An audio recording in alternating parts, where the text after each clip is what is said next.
에베소서 4장 1절, 2절, 3절을 찾아서 함께 합독하도록 하겠습니다. 신약성경 313면에 있습니다. 에베소서 4장 1절로 3절의 말씀 함께 합독하도록 하겠습니다. 다 찾으신 줄 알고 함께 합독합니다. 시작. 그러므로 주 안에서 갇힌 내가 너희를 권하노니 너희가 부르심을 받은 일에 합당하게 행하여 모든 겸손과 온유로 하고 오래 참음으로 사랑 가운데서 서로 용납하고 평안에 매는 줄로 성령이 하나 되게 하신 것을 힘써 지키라. 아멘. 자, 오늘 이 말씀을 중심으로 해서 세 번째, 마침내 드러난 하나님의 비밀에 대해서 말씀을 상고하려고 합니다. 첫 번째 비밀이 뭐였습니까? 1장의 말씀을 통해서 하늘에 속한 신령한 비밀, 하나님이 우리를 택하셨고 하나님의 자녀로 삼았기 때문에 우리 현실의 삶의 모양과 모습은 여러 가지지만 그러나 늘 기뻐할 충분한 이유가 있다. 이것이 하늘에 속한 아주 신령한 비밀이었고, 두 번째는 뭐였죠? 3장의 말씀을 통해서 이런 비밀을 가지고 이 땅을 살아갈 때 세 가지 요소가 가지고 있는 비밀에 대해서 말씀합니다. 첫 번째 요소가 뭡니까? 교회란 무엇인가? 교회는 단순히 믿는 사람들의 모임만이 아니라 하늘에 있는 어떤 영들에게 하나님의 지혜를 선포하는 영적인 능력이 있다는 것입니다.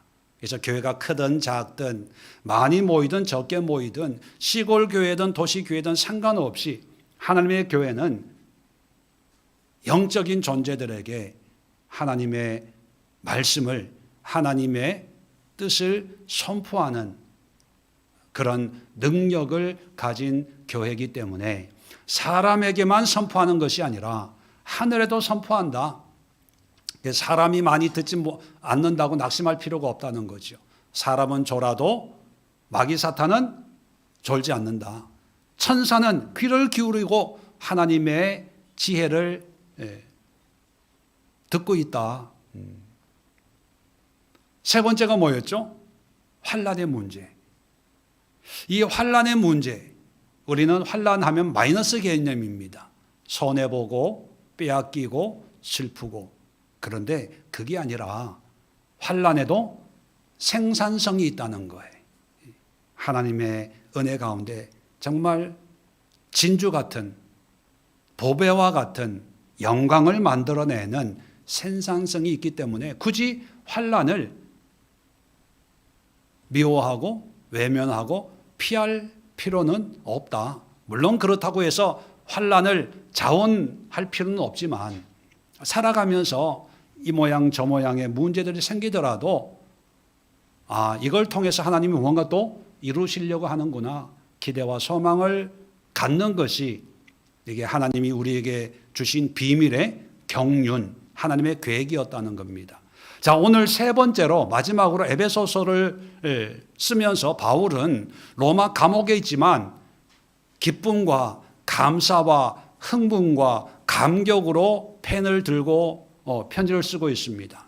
그 이유가 뭐냐 하면 바로 하나님이 깨닫게 하신 이 비밀을 에베소 교인들에게도 전해서 너희들도 좀 깨달았으면 좋겠다 하는 그런 마음인데, 세 번째 바울이 오늘 4장, 5장, 6장에 걸쳐서 얘기하려고 하는 게 뭐냐? 바로 일상에 속한 비밀이에요. 일상에 속한 비밀. 오늘날 우리 그리스도인들에게는 이 일상에 속한 비밀 하면 별로 이게 감흥이 없어요. 왜? 하도 듣고 보고 배우고 그냥 신앙 상식처럼 이제는 알게 된 그런 내용들이거든요. 그래서 오늘날 우리의 관점에 보면 이게 무슨 비밀이야? 이렇게 살아야 되는 거 아니야? 이게 신앙생활 아니야? 이게 믿음생활 아니야? 이렇게 생각할 수도 있습니다. 그런데 여러분, 이 글을 쓰고 있는 2000년 전 성경 시대로 돌아가면 종교 생활이 일상 생활과 연결되어 있다는 이런 개념은 아주 획기적인 것이고 개혁적인 것이고 나아가서 충격적인 것입니다. 그 이유에 대해서는 조금 이따가 다시 말씀을 드리고요. 그래서 이 에베소 교인들에게 마지막 권면의 말씀을 쓰고 있는 게 이제 우리 일상 속에서 믿음 생활을 어떻게 해 나갈 것인가, 그것을 4장부터 6장까지 쓰고 있습니다. 그래서 오늘 본문은 4장부터 6장까지인데 다 인용할 수 없어서 부득이하게 4장 1절로 3절의 말씀만을 본문으로 정했지만 집에 가셔서 꼭 6장까지 한번 읽으시면서 일상에 담긴 비밀의 의미가 뭔가를 한번 깊이 묵상하는 시간을 꼭 가져주시면 좋겠습니다. 자, 이 일상에 속한 비밀을 세 가지로 정리를 하면요. 첫 번째는 계명에서 일상으로 바뀌어지는 것입니다. 이 계명이라고 하는 것은 구약 성경을 보면 이스라엘 백성들을 가나안으로 인도하기 전에 시내산에 불러 모아서 모세에게 제일 먼저 한 게 율법을 주는 거였습니다. 그래서 그 율법을 보면 지켜야 될 것, 해야 될 것, 하지 말아야 될 것, 이런 것이 아주 세밀하게 규정이 되어 있고 하나님은 그 규정들을 반드시 지키도록 명령하셨습니다. 이제 그 명령에 순종하는 것이 신앙생활 잘하는 것이고, 반대로 그 명령에 위반되는 것이 신앙생활 잘 못하는 거였죠.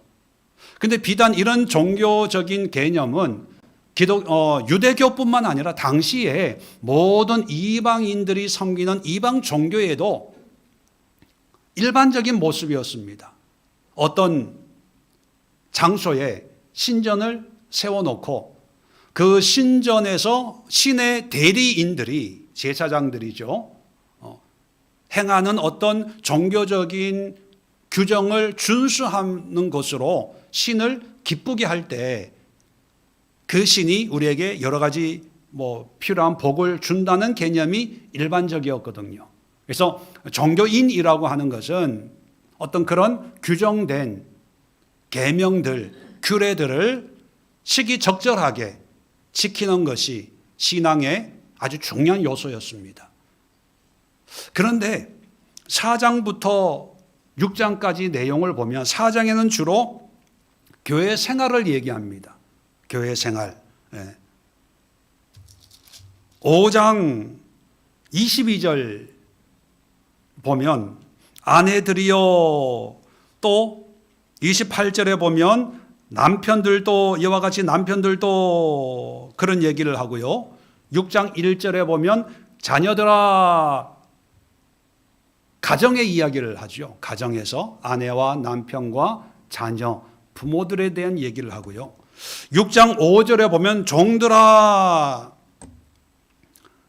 또 9절에 보면 상전들아, 종과 상전, 오늘날로 보면 어떤 사회생활, 직장생활에 대해서 이야기하고 있습니다.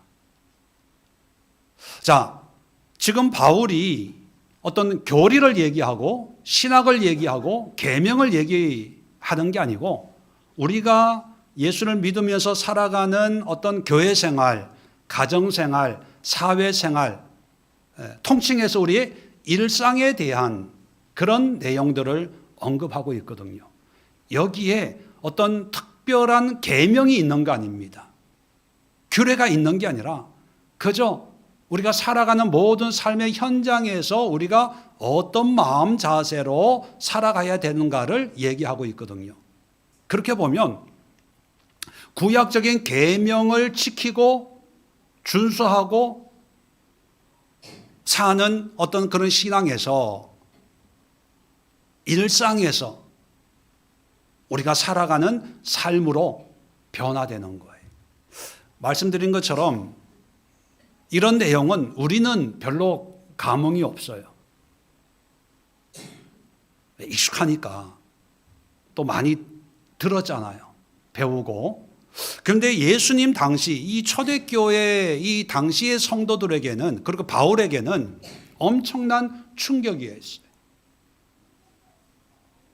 전혀 이렇게 생각해 본 사람도 없었고, 이렇게 신앙생활을 해야 된다라고 가르친 사람도 없고, 이런 걸 듣고 배운 사람도 없었거든요. 당신은 그저 지켜야 돼. 유대인이 되려면 할례해야 되고, 안식일 지켜야 되고, 이런 거 먹으면 안 되고, 뭐 이런 규정을 지킴으로 해서 신앙생활 한다고 생각을 했었던 사람들인데, 그런데 그런 사람들에게 그런 거는 이런 방구 언급 없이 가정생활을 얘기하는 거예요. 교회 생활을 얘기하는 거예요. 여러분, 그전에는 계명을 지키고 율법을 지킴으로 하나님을 기쁘시게 한다고 생각했는데, 반대로 다른 일들, 그 외의 일들은 별로 하나님에게는 중요하지 않다고 생각했었거든요. 그런데 거꾸로 된 거예요. 성전 언급도 없어요. 예루살렘 관심도 없어요. 단지 믿는 사람들의 교회. 여러분, 오늘날 교회는 뭐 이런 건물이 따로 있었지만, 초대교회 이 에베소 교회는 건물이 따로 있는 게 아니라 어느 집 거실, 안방 뭐 이런 거거든요. 그러니까 우리의 삶의 현장이에요. 부엌이 될 수 있고, 안방이 될 수도 있고, 마당이 될 수도 있고, 그곳에서 모여서 어떤 보여주는 그런 모습이 하나님을 기쁘게 하는 거예요. 가정생활, 그 전에는 가정생활은 별로 중요하지 않다고 생각했습니다. 그래서 남자들은 막 화를 내고 폭력적이 되고 권위적이 되고, 또 가정생활을 하는 아내들은 설거지하고 이러는 게 별로 중요하게 여겨지지 않는 거예요. 빨리 설거지 끝내고 성전에 가서 제사 드리고 싶고, 제사에 참여하고 싶고, 뭐 그런 마음이었지, 설거지하는 이것이 하나님을 기쁘시게 한다 상상을 못했던 거거든요. 종과 상전, 이 관계, 고대 사회의 종, 노예와 같은 거거든요. 짐승과 같은 거거든요.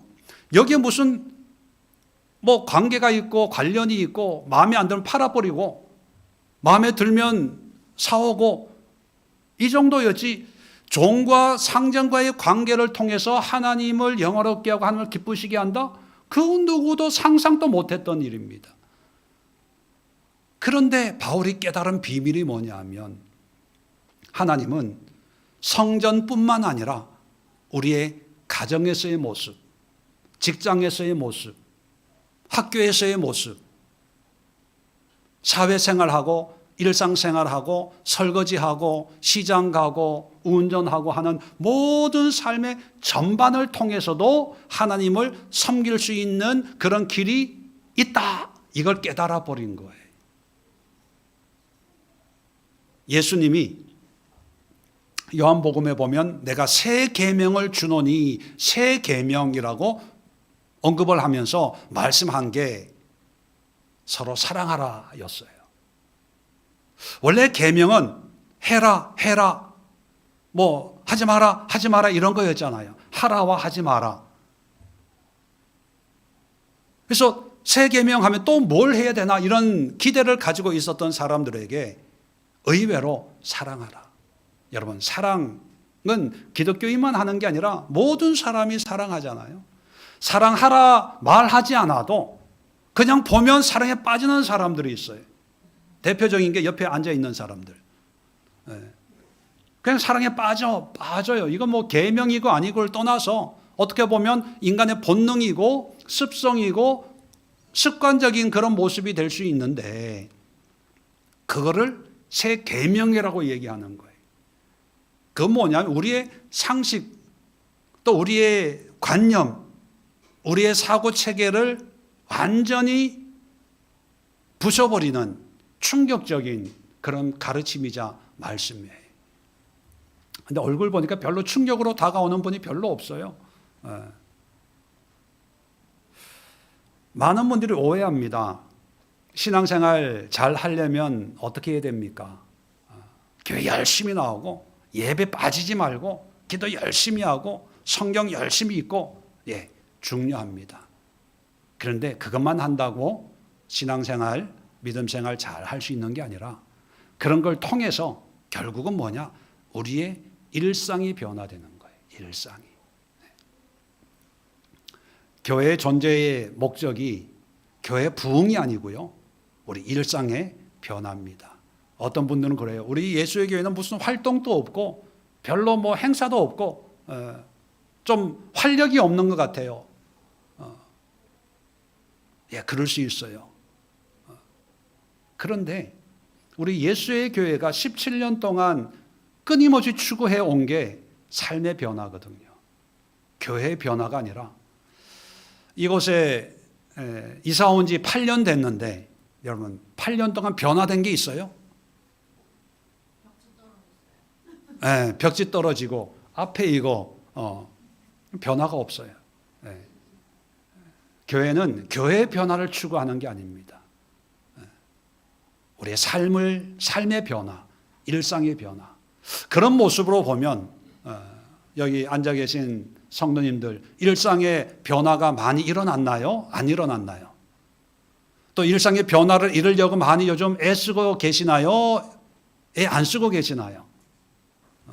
제가 볼 때 참 많은 변화가 일어난 것 같아요.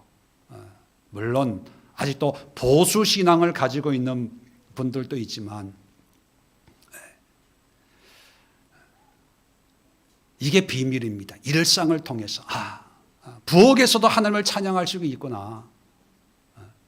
남편으로서 아내를 사랑하는 것으로 하나님께 영광을 돌릴 수 있구나. 직장에서 상사와 또 부하 직원과의 관계를 통해서도 하나님을 찬양할 수 있구나. 이게 비밀이에요. 자, 두 번째 또 비밀이 뭐냐 하면 율법에서 관계로라고 제가 말씀을 드렸는데 율법은 잘 알 거예요. 뭐 이렇게 규정된 지켜야 될 어떤 것들 체계. 근데 관계는 뭐냐 하면 이걸 생각하면 이해가 좀 될 것 같습니다. 바울은 바리새인으로서 율법을 아주 열심히 율법으로 흠이 없는 자다 그렇게 자화자찬할 정도였죠. 그런데 이 율법에 충실한 사람들의 모습을 보면 자기가 지켜야 될 어떤 율법의 조항들, 안식일에 해야 될 것, 하지 말아야 될 것, 언제 성전에 가고 성전에 가서 제물을 뭘 드려야 되는지, 양을 드려야 되는지, 염소를 드려야 되는지, 또 어떻게 드려야 되는지 아주 전문적인 지식을 가지고 있는 그런 사람들이죠. 그래서 그 율법적인 행위를 통해서 내가 하나님을 이렇게 섬긴다라고 아주 자신을 드러내고 싶어하는 대표적인 게 바리새인들이었죠. 그런데 예수님이 바리새인들을 향해서 계속해서 책망한 이유 중에 하나가 뭐냐 하면 율법에는 박식한데 정작 하나님에 대해서는 무관심하다는 거예요.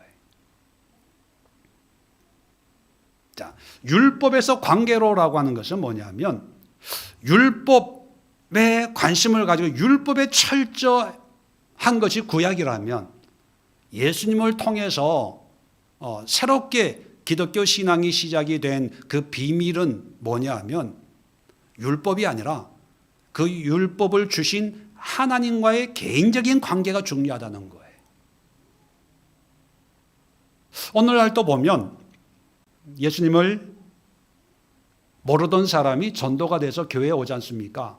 그러면 교회에 와서 교회에 대해서 이제 배워갑니다. 예배가 뭐고, 기도가 뭐고, 성경 공부가 어떤 의미고, 시간을 내서 이제 참석을 하고, 또 사람들 간의 교제, 목사님과 또 성도들과 교제를 합니다. 그러면서 교회에 익숙해지고 적응을 하면서 교회 생활을 열심히 하는 것이 이제 신앙생활을 잘 하고 있다라고 생각할 수가 있는 거지요. 그런데 문제는 뭐냐면 그것은 신앙생활의 어떤 시작이고 교회 존재의 목적이 뭡니까? 결국은 하나님을 알고 하나님과 관계를 맺는 게 교회의 어떤 사명이고 기능이거든요. 그런데 구약은 교회에 열심히 참석하는 것이 구약의 신앙의 모습이었다면 예수님이 우리에게 말씀해 주는 비밀은 뭐냐면 교회를 통해서 하나님을 알고 하나님을 예배하고 하나님께 관심을 가져서 하나님과 깊은 친밀한 관계를 맺어야 되는 거야. 이렇게 말씀하신다는 거예요. 이게 비밀의 경륜, 하나님의 궁극적인 목적이었다는 겁니다. 그래서 4장부터 5장, 6장까지 계속해서 말씀하는 게 교회를 통해서 하나님과의 관계를 맺고 또 중요한 게 교회를 통해서 가정을 통해서 사람과 사람과의 관계를 맺는 것이 하나님의 경륜이다. 이걸 바울이 깨달은 거예요. 자, 그래서 예수님은요, 한 번도 우리에게 어떤 율법적인 것을 요구하지 않았습니다. 지켜라, 행해라, 먹어라, 먹지 마라 이렇게 얘기하지 않았어요. 그리고 예수님은 당시 유대인들이 목숨처럼 여겼던 안식일을 또 지키지 않으셨어요. 그리고 유대인들이 또 목숨처럼 여겼던 정하고 부정하고 이것도 지키지 않았어요. 부정하게 여긴 그런 환자들도 만지고 치료해 주시고 부정하다고 여기는 귀신 들린 사람 이런 사람들도 치료해 주시고 음란하다고 여겨지는 이런 사람들하고도 식사하시고 그리고 예루살렘 율법적으로 예루살렘이 얼마나 중요합니까? 그리고 성전 얼마나 거룩해요. 그런데 예수님은 율법적인 예루살렘이나 성전을 중심으로 사역한 게 아니라 갈릴리 지역을 다니시고 이방인 지역, 특별히 사마리아 지역을 다니시고 유대인들뿐만 아니라 이방인들에게도 복음을 전하셨어요. 왜요? 율법이 아니라 그들과 개인적으로, 인간적으로 관계를 맺고 싶었어요. 만나서 복음을 전하고 같이 식사하고 같이 잠을 자고 사마리아 수가성 여인처럼 그 여인을 만나기 위해서 그 정오가 되는 그 뜨거운 태양볕도 아랑곳 하지 않고 우물까지 달려가는 그런 모습. 한 사람 한 사람을 일상의 삶의 현장에서 만나 주시는 거죠. 이게 관계입니다. 관계. 신앙생활 하면서 하나님과의 관계 또 성도들과의 친밀한 영적인 관계에 관심을 가지지 않고 오늘날의 어떤 새로운 율법적인 주일 성수했어? 11조는 드려? 봉사는 해? 기도는 해? 뭐 이런 어떤 또 다른 명목의 율법으로 우리의 신앙을 가둬놓고 그것을 잘하고 있냐 못하고 있냐 이런 것으로 신앙을 측정한다면 이름은 기독교지만 그 본질은 유대교적인 그런 모습이 될 수밖에 없습니다. 어떤 분들은 그러죠. 성경을 좀 읽고 나서 성경에 대한 지식을 좀 가진 다음에 성경에 보면 담배 피우라는 얘기는 없으니까 담배 피워도 되지 않는 거냐, 않지 않냐. 또 어떤 분들은 술 취하지 말라 그랬지 뭐 하지 말라는 말은 없다? 술을 먹지 말라는 말은 없으니까 술은 먹지만 취하지 않을 정도만 먹으면 돼. 이렇게 어떤 성경적인 자료를 가지고 이야기하는 분들이 있습니다. 말은 맞아요. 말은 맞아요. 근데 중요한 게 뭐냐 하면 바울이 깨달은 비밀로 성경을 읽으면요. 성경에 하라 하지 말라는 그런 어떤 율법적인 내용도 있고 또 굳이 언급하지 않는 그런 내용들도 있습니다. 성경에 뭐 주식 투자하지 마라 하라 이런 얘기 없잖아요. 도박하라, 스포츠 토토 하라 이런 얘기 있어요, 없어요? 없어요. 없다고 하면 됩니까? 마약 얘기 없어요. 없다고 뭐 해도 되나? 그런 게 아니지요. 모든 성경을요, 하나님의 경륜으로 이해하는 것은 어떤 의미냐면 하나님과의 관계로 해석하는 거예요. 이스라엘 백성들에게 음식을 먹으라 먹지 마라 하는 것은 그 시대의 문화와 어떤 식생활을 통해서 이런 걸 통해서 하나님을 의식하고 살아라, 그런 의미고요. 또 신약 성경에 굳이 뭐 마약 어떤 그런 안 좋은 그런 내용들 있잖아요. 음주 언급하고 있지 않는 주식 투자, 여러분 오해하지 마세요. 주식 투자가 그렇다고 다 나쁘다는 의미는 아니고요. 주식이 얼마나 좋은데요. 그런 것들이 언급이 됐냐 안 됐냐 이게 아니라 이런 걸 통해서 하나님과의 관계가 깊어지냐 멀어지냐 이런 관점에서 해석을 해야 돼요. 예를 들어서 술 먹는 걸 예를 들면 그런 경우는 많이 보지 못하지만 여러분 예를 들어서예요. 만약에 술을 먹음으로 해서 하나님과 더 깊은 관계를 가질 수 있는 그런 상황이다. 그럼 술 먹어야 돼요? 말아야 돼요? 먹을 수 있는 거예요. 그런데 일반적으로 술을 먹어서 하나님과의 관계가 깊어지는 게 아니라 마귀와의 관계가 깊어지기 때문에 먹지 말라라고 하는 거죠. 성경에 나와 있지 않는 도박의 문제도 똑같은 원리로 적용할 수 있습니다. 자, 도박.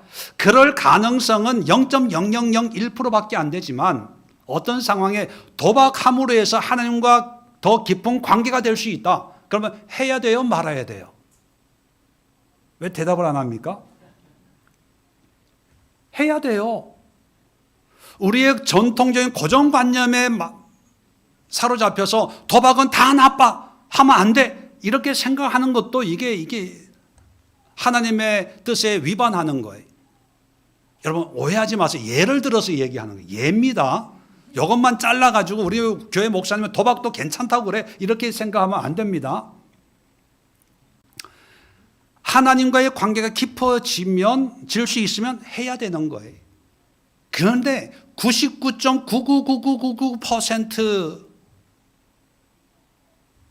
상황에서 보면 100% 도박은 하나님과 관계가 멀어지게 만들기 때문에 하지 말라는 거예요. 그렇게 보면 여러분, 우리 일상에서 순간순간 선택해야 되고 결정해야 되는 그런 상황이 부딪힐 때가 많습니다. 근데 그런 상황이 성경에 분명히 기록이 되어 있으면 그 말씀을 기준으로 해서 예스냐 노냐 분명히 결정을 하기가 쉬운데 많은 경우에 성경에 그런 내용이 없어요. 시장을 가야 되는지 여행을 가야 되는지 사야 되는지 말아야 되는지 이런 거에 관심이 성경은 얘기를 안 하거든요. 그럴 때 결정하기가 쉽지가 않아요. 그런데 쉬운 방법이 있습니다. 그건 뭐냐 하면 내가 이걸 행함으로 해서 하나님과의 관계가 멀어지냐 가까워지냐 그걸로 결정하면 돼요. 직장 선택도 마찬가지입니다. 이런 직장을 선택함으로 해서 내가 하나님과 더 가까운 삶, 가까운 신앙을 유지할 수 있을까? 아니면 멀어지게 될까? 그걸 기준으로 결정하면 되는 거예요.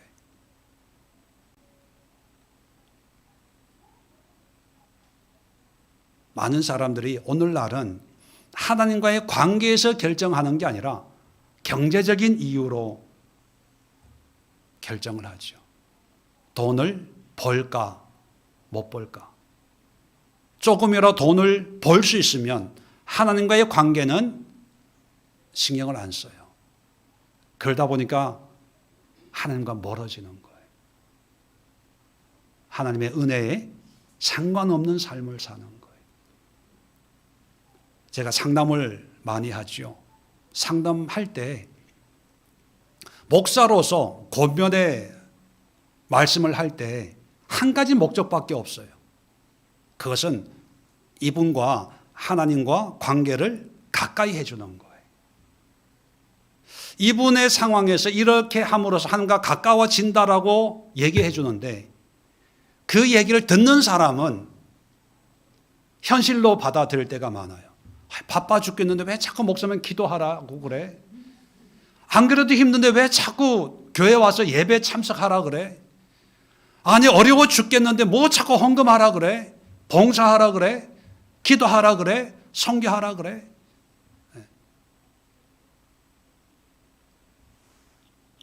목사의 권면의 유일한 목적은 뭐냐면 상대방 상담하고 있는 분의 환경 잘 몰라요. 상황이 어떤지 잘 몰라요. 뭐 아는 분도 그런 분들도 있지만 대부분 잘 모르고 단지 아는 것은 그분이 얘기하는 그 상황에서 어떻게 하면 하나님과의 관계를 가까이 할 수 있을까? 그걸 생각하면서 시간을 내서 기도하세요. 왜? 기도하는 게 가까워지는 거니까. 예배 참석하세요. 이사 가고 뭐 직장 옮겨.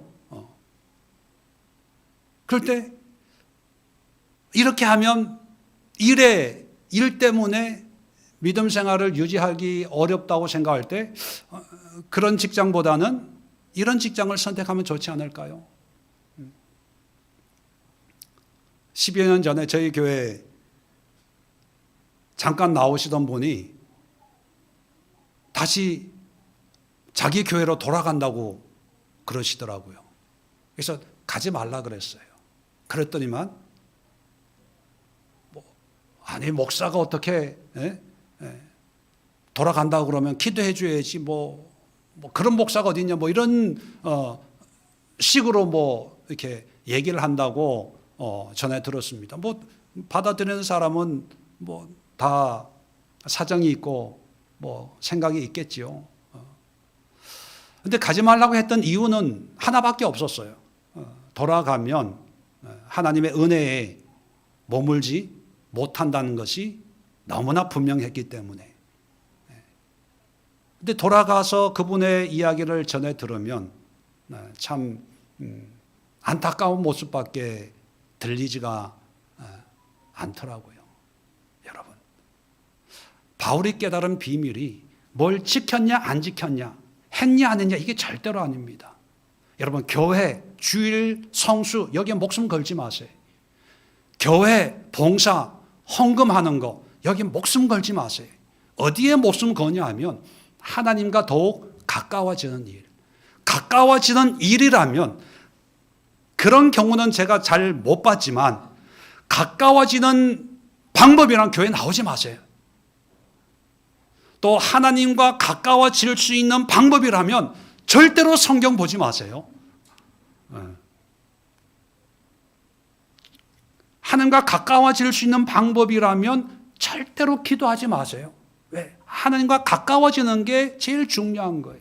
교회의 존재 목적이 뭡니까? 아까도 말씀드렸지만 하나님과 내 영혼이 가까이 가기 위해서 교회가 필요한 거예요. 지난주에 믿음의 정의 말씀드렸죠. 담대함과 확신을 가지고 누구에게 가까이 간다? 하나님께 가까이 나아감을 얻는다. 근데 많은 사람들이요, 큰 교회 다는 아니지만 많은 분들이 목사에게 가까이 가는 게 그게 믿음 생활 잘하는 거라고 생각을 해요. 직분에 가까이 가는 게 믿음 생활 잘하는 거라고 생각해요. 그래서 장로가 되고 권사가 돼야 되지, 집사면 아직도 집사야? 집은 샀는데 왜 교회에서는 집사는 장로는 못해? 뭐 여러분 그게 다 또 험한 얘기가 나올 것 같아서 그게 다 어리석은 짓들입니다. 하나님과 친밀할 수 있으면 여러분 교회도 옮기세요. 여기에 목숨 걸 생각하지 마십시오. 만약에 저도 하나님과 가까워지는 그런 교회가 있다면 옮길 거니까. 할렐루야. 예수에게 목숨 걸지 마세요. 예수의 교회가 여러분들의 신앙을 보장해 주는 게 아니라 하나님이 여러분의 영혼과 여러분의 구원을 보장해 주는 거예요. 교회가 하나님과 가까이 가게 만들지 못하는 교회는 존재 의미가 없는 거예요. 그런 교회 뭐하러 있습니까? 그런 교회 뭐하러 출석합니까? 그런 교회 장로, 권사, 집사가, 목사가 된들 무슨 의미가 있겠어요? 바울이 깨달은 비밀. 바울은 율법에 헌신적이었던 사람, 바리새인 아니었습니까? 그런데 율법은 있는데 하나님이 없었던 거예요. 그걸 깨달은 거예요. 그래서 감옥이지만 기쁨과 감사와 감격으로 이 에베소 교인들에게 우리의 삶 속에서 하나님과 관계, 하나님과의 친밀함, 하나님과 1대1로 대면하는 그런 은혜의 삶에 대해서 얘기를 하는 거예요. 그러니까 하나님은 성전에만 있는 게 아니라 우리의 모든 삶의 일상에 있기 때문에 일상에 있는 하나님과 어떻게 관계를 맺을 수 있을까?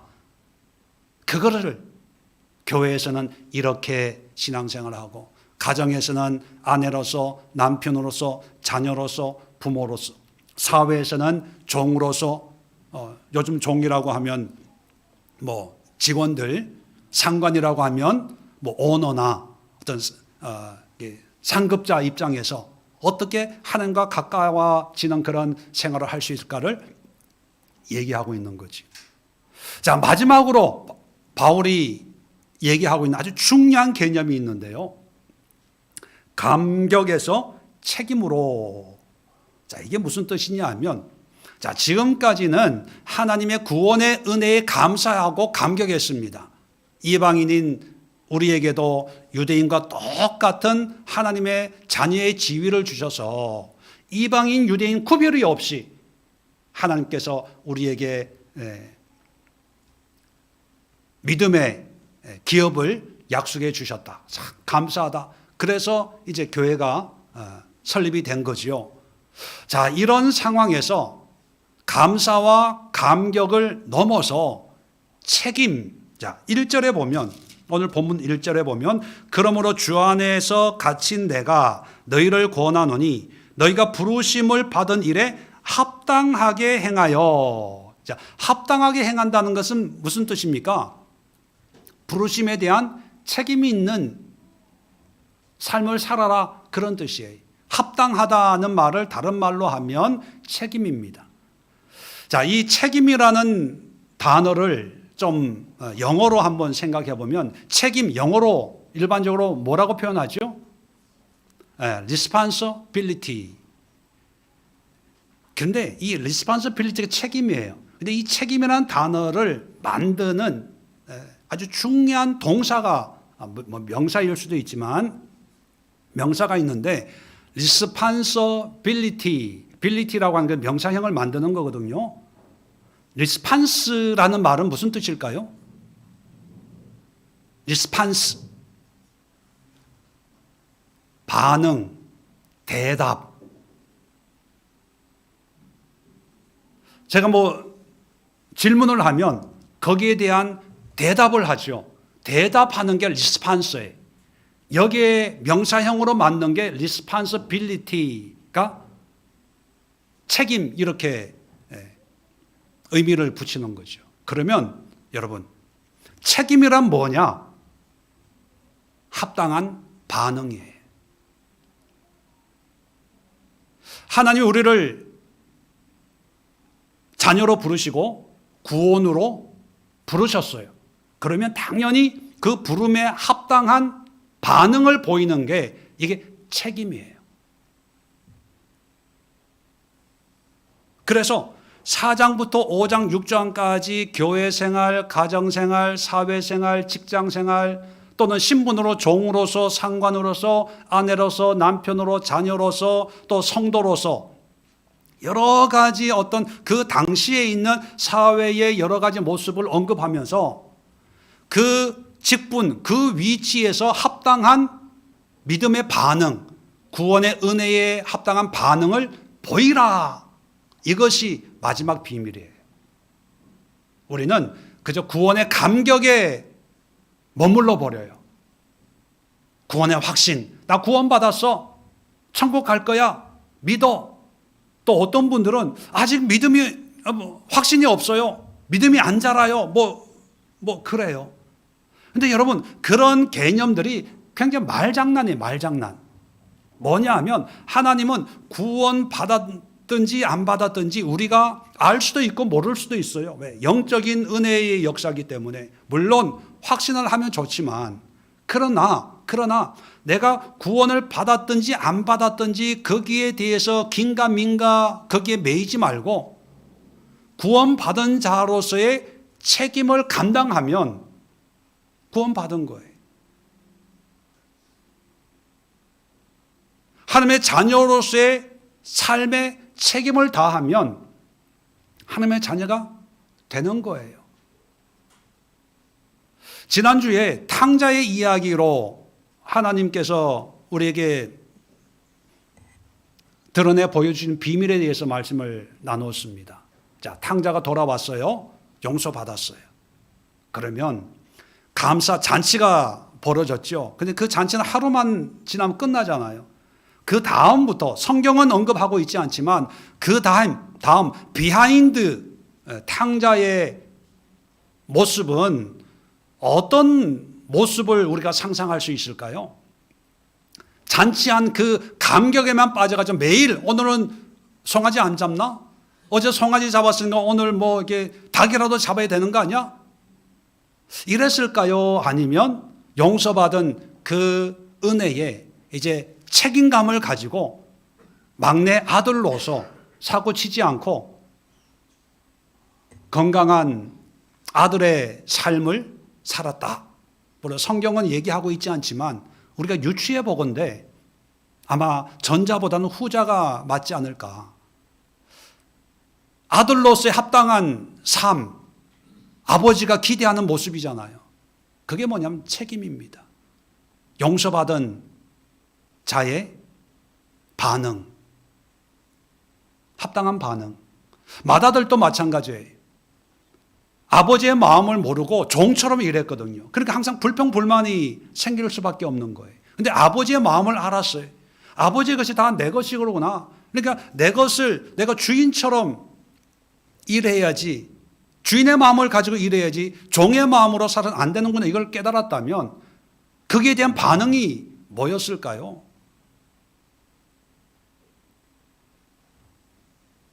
주인의 마음으로 내 것을 위해서 수고하는 그런 너그러운 마음으로 오히려 동생을 돌보고 다른 종들을 또 부리면서 거기에 대한 아버지의 마음에 대한 합당한 반응, 이게 책임감이거든요. 우리도 마찬가지입니다. 그래서 구원의 은혜, 구원의 감사, 또 삶 속에 하나님이 베푸신 여러 가지 은혜의 감사에 중요하고 또 그런 은혜를 반드시 누려야 됩니다. 그런데 하나님의 비밀, 바울이 깨달은 비밀은 뭐냐면 그런 하나님이 베푸신 은혜에 반드시 반응이 있어야 된다는 거예요. 자, 4장 7절 이제 교회에 대해서 얘기하는 걸 잠깐 샘플처럼 한번 말씀을 보겠습니다. 자, 7절 우리 각 사람에게 그리스도의 선물의 분량대로 은혜를 주셨나니. 자, 8절 끝에도 보면 선물을 주셨다. 11절 그가 어떤 사람은 사도로, 어떤 사람은 선지자로, 어떤 사람은 복음 전하는 자로, 어떤 사람은 목사와 교사로 삼으셨으니, 여기는 삼았다라는 표현을 썼는데 원어에 보면요 주었다는 동사예요. 주었다. 디도미라는 단어인데 7절의 은혜를 디도미, 8절에도 선물을 디도미, 11절에도 여러 직분들을 디도미 했다는 거예요. 주었다는 거예요.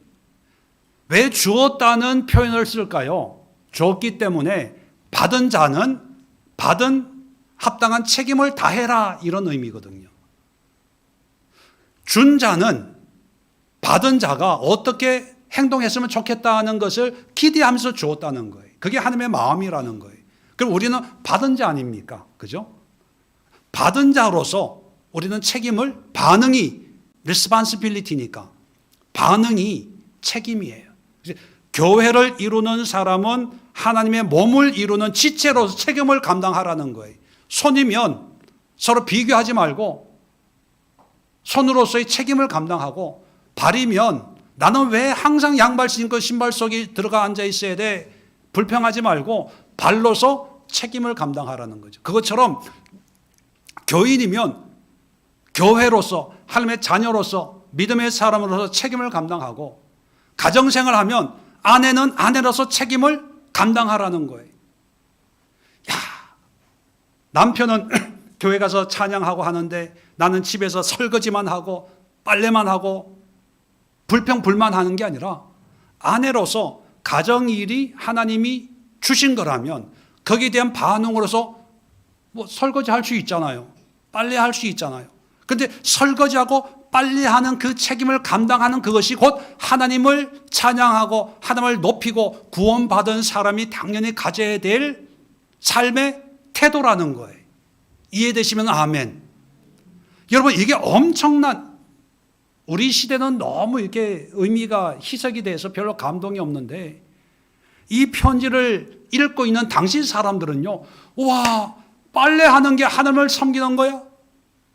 방 청소하는 게 하나님을 섬기고 함께 영광 돌리는 거야? 와, 세상에 이런 말씀이 어디 있어? 이런 하나님이 어디 있어?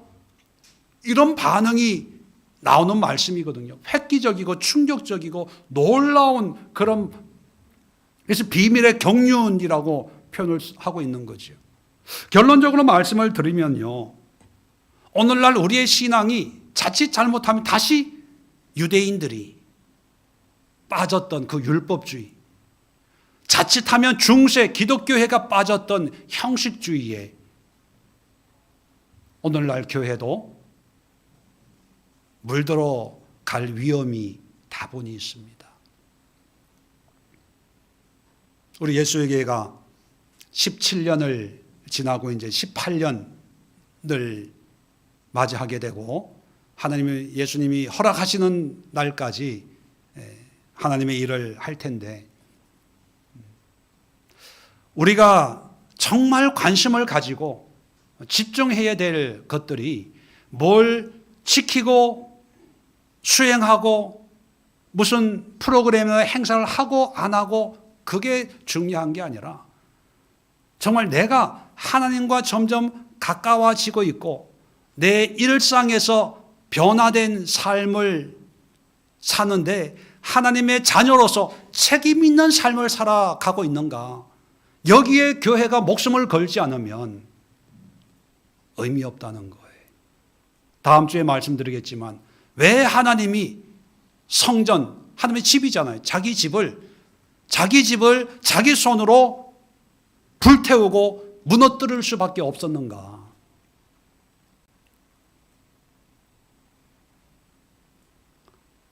우리 일상에 함께 하시는 하나님을 인정하고 그 하나님을 높이지 않으면 교회 예배가 아무 의미가 없어지는 거예요. 그래서 올해 표가 뭡니까? 내 믿음을 내게 보이라. 나는 내 믿음을 행함으로 내게 보이겠다. 보여지는 믿음, 우리 일상을 통해서, 우리 삶을 통해서 책임감 있는 성도로서 여러분 책임감을 가지십시오. 아내로서, 남편으로서, 직장인으로서, 학생으로서, 그리스도의 자녀로서의 합당한 책임감을 보일 때 그걸 통해서 하나님이 영광 받으시고 찬양 받으시고 기뻐하시고 즐거워하시지, 다른 어떤 율법적 계명적 행위를 열심히 한다고 해서 하나님이 기뻐 받으시는 것은 아니다. 그래서 세 가지 바울이 깨달은 놀라운 비밀의 은혜를 다시 한번 마음에 새기시고, 이 비밀을 우리는 실천하고 또 날마다 경험하는 그런 하루하루 될 수 있기를 다시 한번 축원드립니다. 기도하겠습니다. 아버지 하나님, 바울은 로마의 깊은 감옥